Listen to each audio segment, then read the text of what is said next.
Basic part third inorganic chemistry में bio inorganics chemistry chapter में मैं आज doctor Neeta Kanungo associate professor SPCG से आज अपन जो टॉपिक लेंगे उसमें है biological role of alkali and alkaline earth metal क्षार एवं क्षारीय मृदा धातु आयनों की जैविक भूमिका। क्षार धातु सोडियम प्लस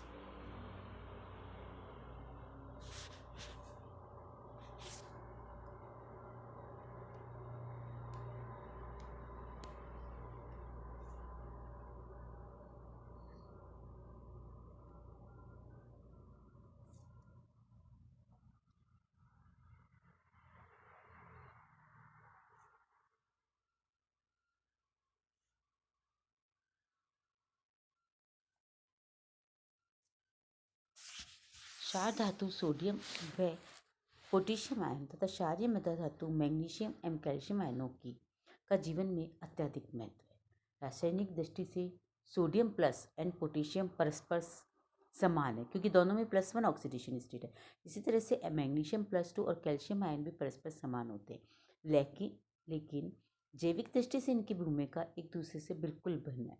सोडियम प्लस व कैल्शियम +2 आयन कोशिकाओं के बाहर रहते हैं, सांद्रित रहते हैं, जबकि पोटेशियम व मैग्नीशियम आयन कोशिकाओं के भीतर सांद्रित रहते हैं। ये क्वेश्चन कई बार एक बार में आता है कि कौन से आयन अंदर रहते हैं और कौन से आयन जीवद्रव्य के बाहर रहते हैं। कोशिकाएं लगभग 70 एंगस्ट्रॉम मोटी कोशिका भित्ति द्वारा ढकी रहती हैं। कोशिका भित्ति प्रोटीन की दोहरी परत है जो लिपिडों की सामान्यतः फॉस्फोलिपिड द्वारा पृथक रहती है। इन लिपिडों में से आयन गुजर कर नहीं जा सकते जबकि एनकैप्सुलेशन यानी संपुटन न हो, और इस प्रकार की कोशिकाओं को घिरे हुए आयन कोशिका भित्ति में एक कार्बनिक लिपिड विलयशील सतह बनाते हैं। अधिकांश जंतु कोशिकाओं के भीतर पोटेशियम आयन की सांद्रता लगभग 0.15 m होती है, जबकि कोशिकाओं के बाहर इसकी सांद्रता 0.004 m होती है। इसी प्रकार सोडियम आयनों की सांद्रता कोशिकाओं के भीतर लगभग 0.01 m होती है, जबकि कोशिकाओं के बाहर इनकी सांद्रता 0.15 m होती है। सांद्रता के इतने अधिक अंतर को बरकरार रखने के लिए कोशिकाओं में सोडियम पोटेशियम पंप कार्य करता है। इन आयनों का परिवहन करने के लिए आवश्यक ऊर्जा ATP के जल अपघटन द्वारा प्राप्त किया जाता है।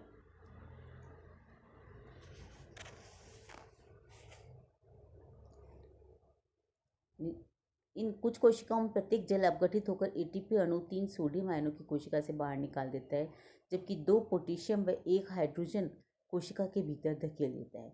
कोशिकाओं के भीतर ग्लूकोज उपापचय, प्रोटीन संश्लेषण एवं कुछ एंजाइमों की सक्रियता के लिए पोटेशियम आयनों की आवश्यकता पड़ती है। ग्लूकोज तथा अमीनो अम्ल को कोशिकाओं के परिवहन में सोडियम आयनों के साथ संबंध होता है और सांद्रता में अधिक अंतर ये समर्थित होता है।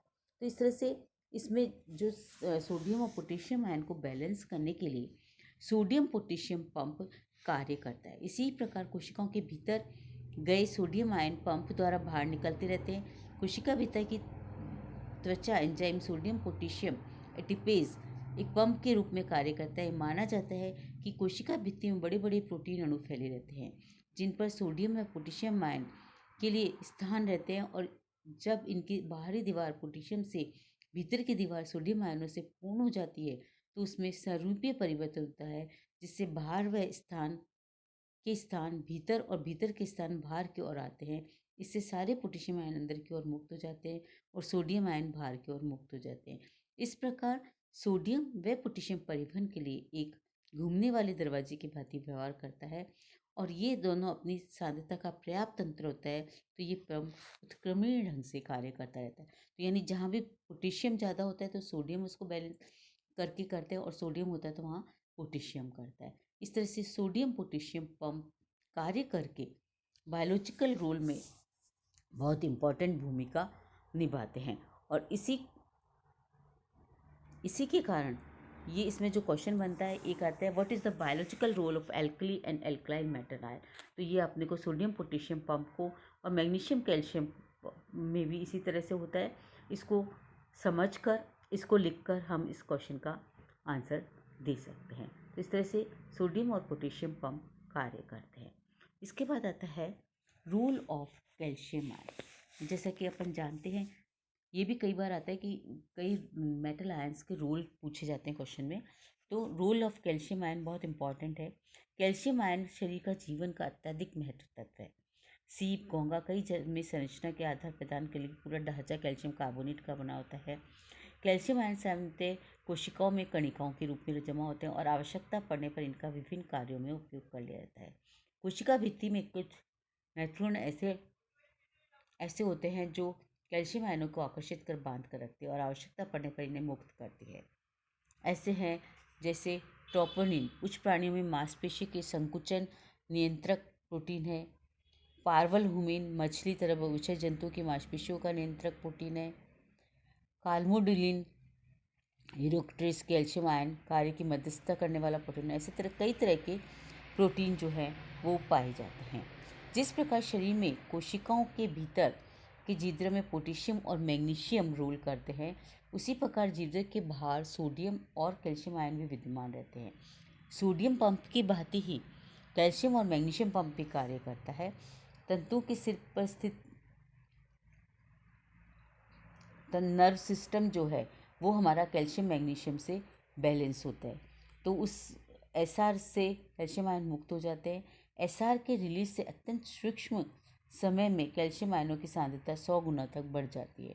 संकुचन के बाद जब पेशियां ढीली पड़ती हैं तो वापस कैल्शियम आयन जो है एसआर द्वारा एब्जॉर्ब्ड हो जाते हैं और इस प्रकार कैल्शियम आयनों की सांद्रता संतुलन से तंत्रिका तंत्र एवं दिल की धड़कन बनी रहती है। तो इस तरह से जिस तरह से सोडियम पोटेशियम है, उसी तरह से कैल्शियम मैग्नीशियम भी अपने आप में बहुत इम्पॉर्टेंट पंप की तरह वर्क करता है। और इसके अतिरिक्त एटीपी से एडीपी बनना और एडीपी से वापस एटीपी बनना, ये ऊर्जा मुक्त होती है। ये भी शरीर के विभिन्न जैविक क्रियाओं को संपन्न कराने में काम करती है। इसके अलावा विभिन्न ग्रंथियों की पेशियों को दबाकर संकुचित करने और उनमें विभिन्न हार्मोन का स्त्रवण करने में भी कैल्शियम आयन जो है वो हेल्प करता है। थर्ड पॉइंट आते हैं उस केस में ब्लड क्लॉटिंग। हमारी रुधिर वाहिकाओं एवं ऊतकों में कटने फटने से रुधिर बहने लगता है। जब रुधिर का धक्का बनने वाली शक्ति नहीं हो तो रुधिर बहता ही जाएगा और रुधिर में विद्यमान लाल रक्त कणिकाएं कैल्शियम आयन की उपस्थिति में कटे हुए भाग पर एक झिल्ली का निर्माण करती है, जिससे हमारा रक्त का थक्का बनता है और खून बहना रुक जाता है। तो ये बहुत ही इम्पोर्टेंट रोल होता है कैल्शियम आयन का खून का थक्का बनाने में। हमारी शरीर की ठोस हड्डियां का ढांचा बना हुआ है, कैल्शियम का बना हुआ है। वो कैल्शियम फॉस्फेट होता है और कैल्शियम आयन के रूप में विद्यमान रहता है। इसके कारण कैल्शियम की कमी से हड्डियां कमज़ोर हो जाती है, मनुष्य की हड्डियों का रोग का शिकार हो जाता है। पौधों की कोशिका भित्ति का प्रमुख अवयव कैल्शियम पिक्टेट होता है और कैल्शियम के पिक्टेट से साथ संयोग करने से भी बनता है।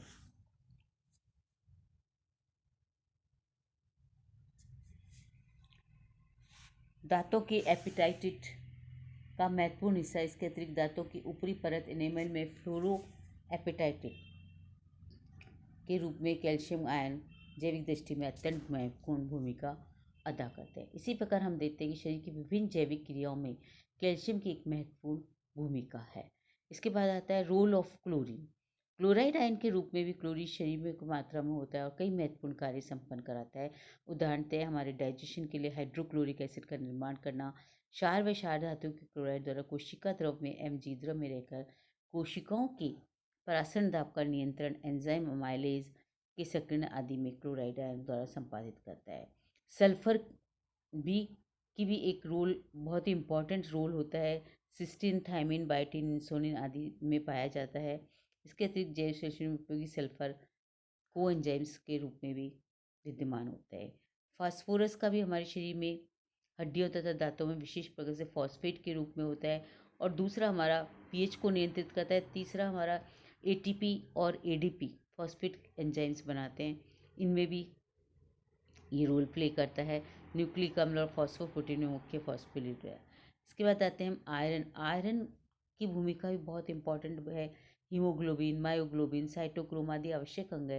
इसकी कमी से मनुष्य में एनीमिया रोग हो जाता है। और हीमोग्लोबिन हमारे से प्रमुख रूप से शरीर में की रक्त में ऑक्सीजन का संचारण करने के लिए ये रक्त परिवहन में ऑक्सीजन का रोल करने के लिए और कार्बन डाइऑक्साइड को फेफड़ों तक पहुंचाने का कार्य, ये सब आयरन का एक स्पेशल रोल है जो कि हीमोग्लोबिन द्वारा किया जाता है। इसके अतिरिक्त कोशिकीय श्वसन में भी आयरन सल्फर प्रोटीन का रूप में विद्यमान है। कॉपर का भी सूक्ष्म मात्रा में शरीर कॉपर की उपस्थिति बहुत इंपॉर्टेंट है। साइटोक्रोम, ट्राइसोनिजेज, एस्पार्गिक अम्ल, ऑक्सीडेज आदि की विषयशीलता में कॉपर की उपस्थिति अनिवार्य है। मैंगनीज की भूमिका भी हमारे शरीर में बहुत ही इम्पॉर्टेंट है। की संरचना में मैंगनीज की आवश्यकता पड़ती है। तो इस तरह से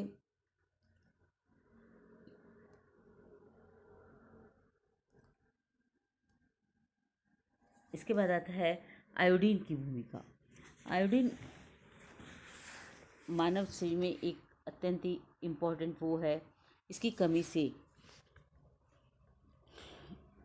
थायराइड ग्रंथि के एंजाइम जो है थायरोक्सिन हार्मोन का निर्माण नहीं कर पाते और हमें थायराइड बीमारी हो जाती है।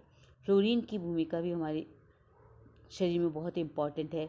इसके लिए भी दांतों का विकास के लिए, हड्डियों की रोग, अस्थि सूक्ष्मता के लिए बचाव करता है। डेंटल कैरीज में भी ये बहुत इम्पॉर्टेंट रोल करता है। लिथियम की भूमिका, ये शरीर में बहुत कम मात्रा में आवश्यक है। ये तंत्र को मजबूत करता है और इसकी कमी से मस्तिष्क में खतरनाक विचार आते हैं या भ्रूण के विकास में भी सहायक होता है। तो इस तरह से जो मानव शरीर में या किसी में भी role of different metal ions का, कैल्शियम आयन के साथ साथ डिफरेंट मेटल आयन यानी alkaline earth metal, different metal ions के रोल बहुत अपने आप में बहुत इम्पॉर्टेंट है।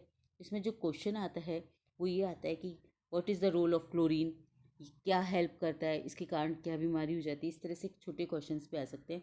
और पूरा रोल ऑफ मेटल आयन में कैल्शियम आयन, आयरन आयन, इन सब का रोल के लिए एक अलग से क्वेश्चन भी आ जाता है। तो इस तरह से अपन ने देखा कि सबका बायोइनॉर्गेनिक केमिस्ट्री में चैप्टर में role of biological role of alkali and alkaline earth metal ion. Thank you.